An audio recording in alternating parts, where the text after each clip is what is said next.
حضرت مولانا احمد علی لاہوری رحمۃ اللہ علیہ فرماتے ہیں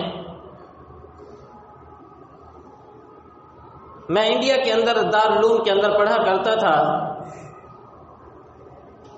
غربت کی یہ حالت تھی کہ میرے پاس کپڑے نہیں تھے پہننے کے لیے.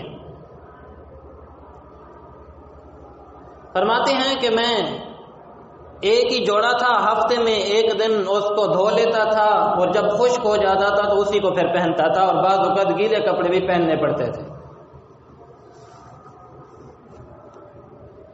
فرماتے ہیں کہ ایک مرتبہ یوں ہوا کہ سبق میں نے کپڑے دھوئے اور دھو کے سکھانے کے لیے کھڑے کیے تو اتنی دیر میں سبق کی گھنٹی بج گئی.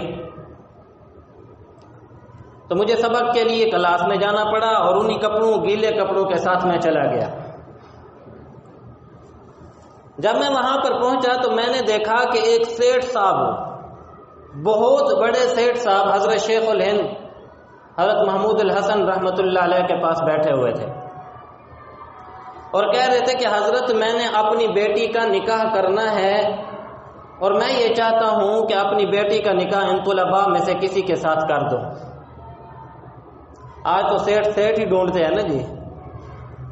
ہم امیر ہیں تو لڑکی بھی امیر ہی ڈھونڈنی چاہیے، چودھری ہیں تو چودھری ہونی چاہیے. لیکن اس وقت اچھائی کا دور تھا، اچھے لوگ تھے، ان کے دلوں کے اندر دینداری تھی، ایمانداری تھی، دیانت تھی. تو حضرت نے فرمایا یہ طلباء بیٹھے ہوئے ہیں، طلباء میں سے جس کو دیکھ لیں آپ پسند کر دیں اس کے ساتھ آپ کی بیٹی کا نکاح کر دیں گے. تو ان سیٹھ صاحب نے طلباء کو ایک نظر دیکھا، ان کی نظر انتخاب میرے اوپر پڑ گئی. فرمانے لگے کہ میرے پاؤں میں جوتی نہیں تھی، میرے جسم پہ کپڑے نہیں تھے. اس وقت کے سیٹھ صاحب نے احمد علی کو دیکھا اور اپنی بیٹی کا نکاح اس کے ساتھ کر دیا، جو بعد میں وقت کے ولی احمد علی لاہوری رحمۃ اللہ علیہ کے نام سے مشہور ہوئے. جب نکاح اس طرح سستے ہوں تو پھر انسان زنا کی طرف نہیں جاتا ہے. ایک شاگرد کہتے ہیں کہ میری بیوی فوت ہو گئی اور میں اس کے کفن دفن کے کچھ انتظام میں لگا رہا. سبق میں کچھ دن حاضری نہ ہو سکی. کچھ دنوں کے بعد میں اپنے استاد جی کے پاس پہنچا تو استاد محترم نے مجھ سے پوچھا آپ اتنے دن سبق میں حاضر نہیں ہوئے؟ کہنے لگے استاد جی میری بیوی فوت ہو گئی ہے اور میں ان کے کفن دفن کے انتظام میں لگا ہوا تھا، تو اس وجہ سے مجھے سبق میں تاخیر ہو گئی اور اتنے دن میں سبق کے لیے نہ آ سکا. استاد جی نے پوچھا کہ کیا دوسرا نکاح کر لیا ہے؟ کہنے لگے کہ دوسرا نکاح تو نہیں کیا ابھی تو کفن دفن سے فارغ ہوئے ہیں، کچھ دن ہی ہوئے ہیں. سبحان اللہ، اس وقت عالم یہ ہوا کرتا تھا کہ کوئی مرد بغیر نکاح کے نہیں رہتا تھا،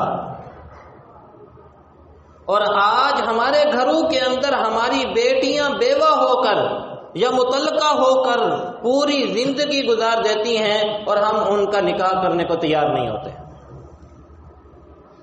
یہ کوئی سنی سنی باتیں میں نہیں کر رہا ہوں. ہمارے اپنے ایک دوست ہیں، اس حاجت سے بہت محبت کا تعلق رکھتے ہیں. ان کی ایک بہن کو طلاق ہو گئی اور ایک بہن جو تھی وہ بیوہ ہو گئی. 3 بہنیں تھیں، ان میں سے ایک مطلقہ ہو کے گھر آ گئی اور دوسری بیوہ ہو کے گھر آ گئی. ان میں سے ایک بہن کے 2 بچے تھے اور ایک کا ایک ہی بچہ تھا، یعنی ابھی جوانی ہی کی عمر تھی کہ دونوں بیچاریاں واپس اپنے میکے آ گئی. اب میرے ساتھ ان کا تعلق تھا. میں نے انہیں کہا کہ دیکھو آپ ایسا کریں کہ ابھی وہ بچیاں ہیں، آپ ان کا نکاح کر دیں، اور ابھی نکاح کرنا بھی آسان ہے. تو میں نے انہیں سمجھایا اور وہ تیار ہو گئے. گھر جا کے انہوں نے جب بات کی تو آگے امی ان سے لڑنے لگیں اور کہنے لگیں کہ تم نہیں کھلا سکتے ہو تو نہ کھلاؤ، میں کھلا لوں گی، تم اپنی بہنوں کا بوجھ نہیں برداشت کر سکتے، یوں نہیں کر سکتے، فلاں نہیں کر سکتے، یعنی اپنی بیٹیوں کا نکاح کرنے کو وہ تیار نہ ہوئیں۔ وہ ساتھی مجھے آ کے کہنے لگے حضرت میں کیا کروں، میں نے جب اپنی امی سے جب یہ بات کی تو وہ الٹا مجھے ہی ڈانٹنے لگی۔ یقین جانیے 10 سال ہو چکے ہیں وہ بچیاں اسی طرح اپنے گھر کے اندر زندگی گزار رہی ہیں۔